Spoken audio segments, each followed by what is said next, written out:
a big capitalist, even though I own my own business and I love those tax breaks the Republicans give us.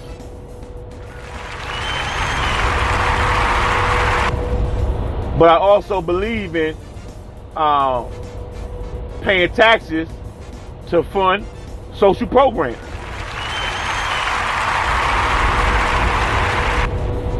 But I keep my eyes and ears to the ground politically, so I know when you got Republicans in there, you'll get a whole lot of tax breaks. So that's a good time to start a business. Now, not with this president. But you got a president like Obama, you got to listen to what he's about. And I remember him running for office. He's mentioned something about the SBA, so I made sure my small business took advantage of those loans, and so I got me a couple of trucks. It's all because you got to do your homework.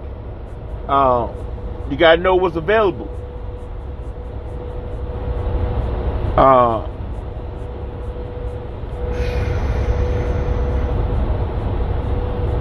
Susan Sparrow saying, "What's up to everybody?"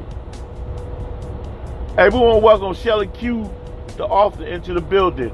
What's going on, Shelly Q?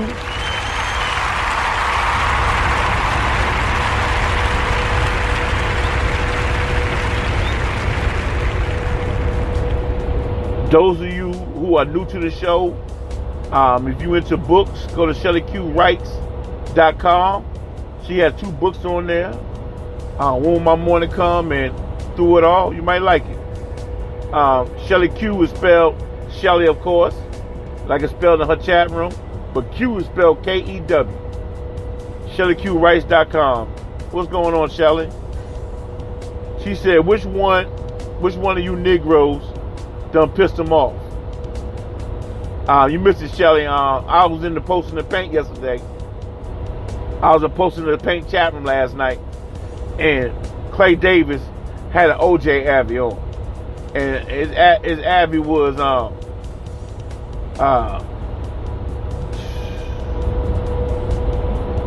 have y'all forgiven me? Something to that bullshit. But I told that ninja man, Clay Davis is a suspect. That ninja, he swear by Clay Davis. He ain't subscribing to Clay Davis. So Clay Davis suspect, man. Usually, whoever's in the news, Clay Davis would have whatever's trending in the news as his middle name. And you look on this punk ass Abby last night, he ain't had Amber Geiger name nowhere in there. Nowhere to be found. Fuck Clay Davis, man. When Bill Cosby was going through all that mudslinging, RKelly was going through all that mudslinging, Clay Davis was right there with those jokes. What the Amber Geiger jokes from last night? Now you say, Jungle Brother, why you just picking on Clay Davis? I'm just using Clay Davis as a face of all these coons cracking these jokes about R. Kelly and OJ yesterday. Tiffany Sports and Hills says, Shelly, life pissed Jungle off. She trying to be funny like, I'm ashamed of my life. I ain't fucking ashamed of my life. I'm tired. I've been in the truck all week. I ain't fucking ashamed of my life. Why would I be pissed off about my life, Sports and Hills? Why? Why, you think I'm depressed or something? How you don't even know what's going on in my life? I'm probably happier than you are. You know, you got some people on these social sites, social websites, make y'all think their lives are so fabulous. They doing so well. Man, please. Like I said, hey, I have no regrets. Deacon Judge ain't hug me. Dale says, here we go.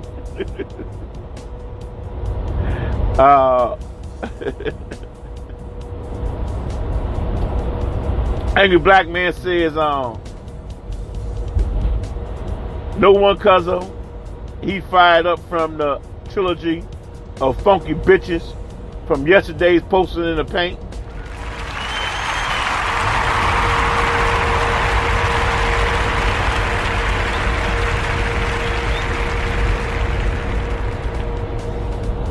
40 minutes left in the show. If you did not listen to the first part of the show, go back and check it out, and you know why I did the show. I kind of got it off my chest, and I don't want to rehash it because that'll piss me off some more. And I haven't taken my medicine yet. I haven't taken my vitamins yet, and I have an empty stomach. So I got 300 miles to go. I got 76 more miles to go till I reach my halfway point. I'll get to the halfway point. I'm gonna drop this trailer and pick up another trailer and bring it back to Charlotte. And that's another 250 miles. So I got 320 more miles to go before I'm off for the weekend. Hopefully Togo or ABM would do a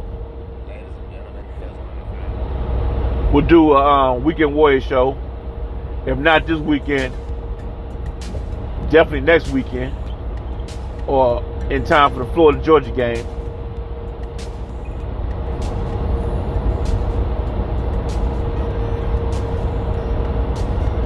Deacon Judge ain't hugging me there, calling me a stinking ass.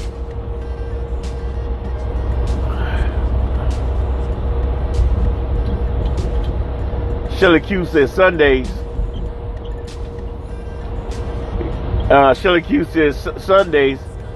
Didn't the Lord say that was a day of rest?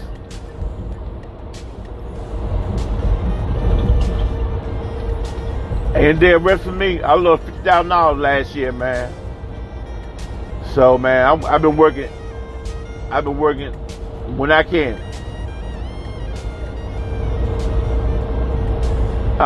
Deacon Judge ain't hugged me. Dale says, I wish ABM would play Funky Bitch right now.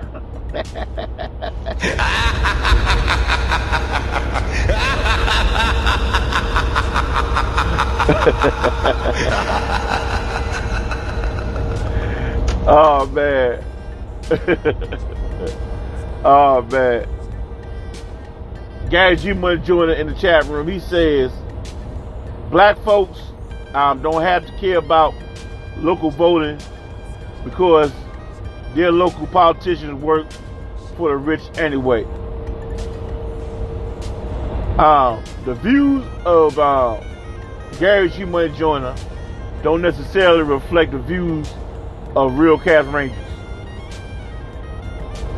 Shelly Q says, how you say you a Christian and got the help working on Sunday? She should be at church worshiping her God.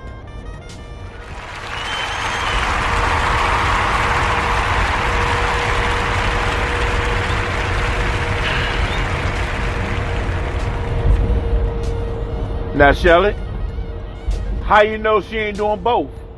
How you know she's not going to church early in the morning, coming to the yard, cleaning the trucks, and then going back to church? For whatever reason, she come clean the trucks out on Sundays. Now I gotta clean my truck out because if you're a driver, you know who was in here because we leave paperwork with our name on it. Now, somebody might drive this truck tomorrow. So I'm making sure I clean it out.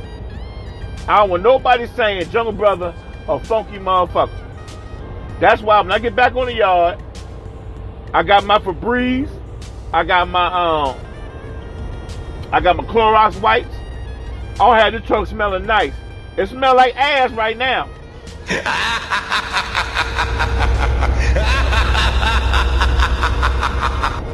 Hey man, this truck smells funky like a motherfucker, man.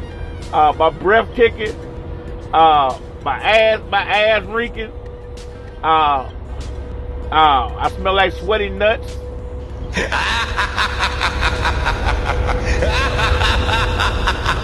Hey, man, so if y'all eating your food right now, man, I apologize, man. I'm a bastard child, man. I don't got no sense, man. Be honest with you. I don't got no sense. I ain't no Huxtable like that ninja and Deacon Dale.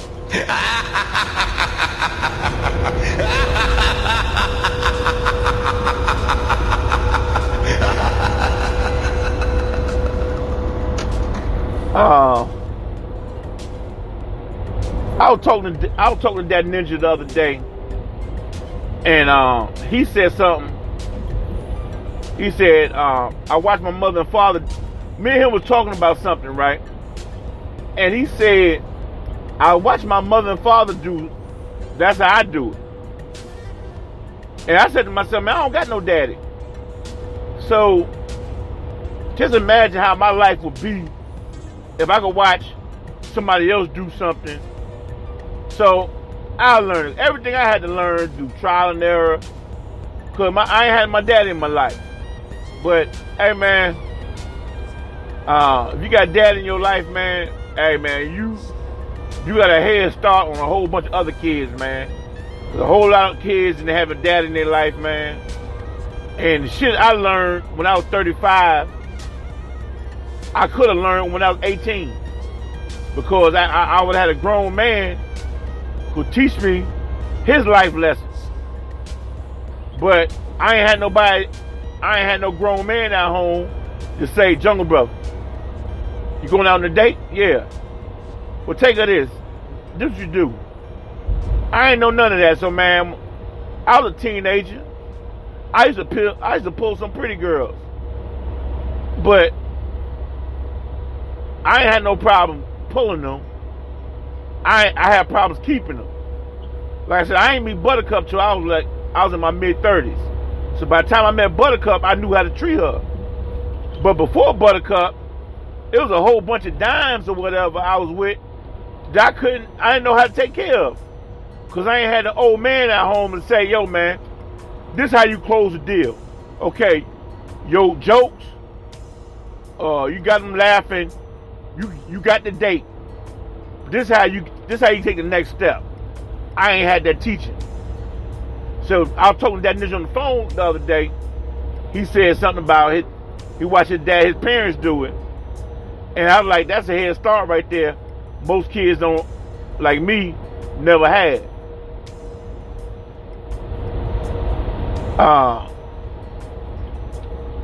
So I listen to some folks. If you a bastard child, right? Just pay attention to folks like Shelly Q, or that ninja who grew up around both of their parents, and listen to some of the things they say that they don't even think about, that you think it will be a luxury. You know how that ninja would close his show out? He was like, my pop telling me never do such and such and such. You know what I'm saying? Man, I ain't had no pop around to tell me shit. You know what I'm saying? So, if you got a young son, man, hey, man, teach him, man. Never take that for granted, man, because kids are like sponges, man. They looking to learn, man. Like my Uncle Walt, man. I ain't had no daddy in my life. My cousin Obi's daddy. I used to look up to Walt. You know what I'm saying? Because Walt was in the military. I was in the military. And Walt told me some stuff that helped me. But see, I didn't grow up with Walt. So I only got a small sample of his teaching. You know what I mean? So like, man, just if you a bastard child, you're gonna know the way you think gonna be different from somebody who grew up with two parents, and you can tell a difference. A bastard child like myself, we're gonna be reckless with the mouth, we're gonna be wild on the crazy side, and a child who came from a two-parent home, they're gonna be more reserved, they're gonna be more laid back, and they're gonna be more together. Like, say for example,